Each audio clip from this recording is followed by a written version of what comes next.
కీర్తనల గ్రంథము 79వ అధ్యాయము. దేవా, అన్యజనులు నీ స్వాస్థ్యములోనికి చొరబడి ఉన్నారు. వారు నీ పరిశుద్ధాలయమును అపవిత్రపరచి ఉన్నారు. యెరూషలేమును పాడుదిబ్బలుగా చేసి ఉన్నారు.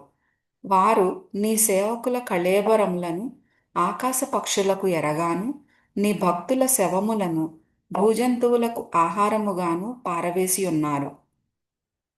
ఒకడు నీళ్లు పోసినట్లు యెరూషలేము చుట్టూ వారి రక్తము పారబోసియున్నారు.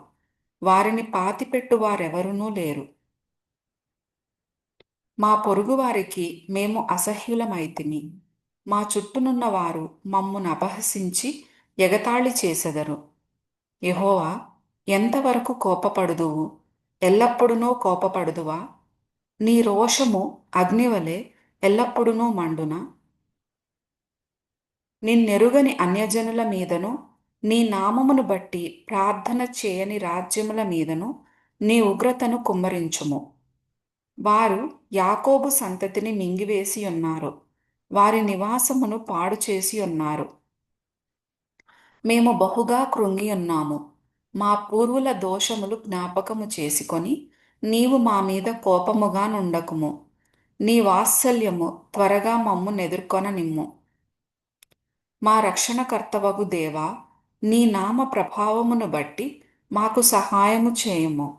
నీ నామమును బట్టి మా పాపములను పరిహరించి మమ్మును రక్షింపుము. వారి దేవుడెక్కడనున్నాడని అన్యజనులు పలుకనేలా మేము చూచుచుండగా ఓర్చబడిన నీ సేవకుల రక్తమును గూర్చిన ప్రతిదండన జరిగినట్లు అన్యజనులకు తెలియబడనిమ్ము.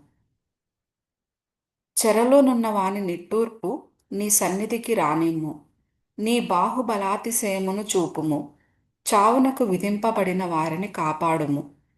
ప్రభువా, మా పొరుగువారు నిన్ను నిందించిన నిందకు ప్రతిగా వారి ఎదలోనికి ఏడంతలు నిందను కలుగజేయము.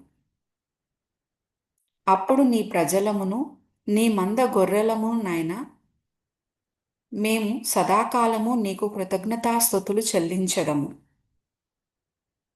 తరతరముల వరకు నీ కీర్తిని ప్రచురపరచెదము.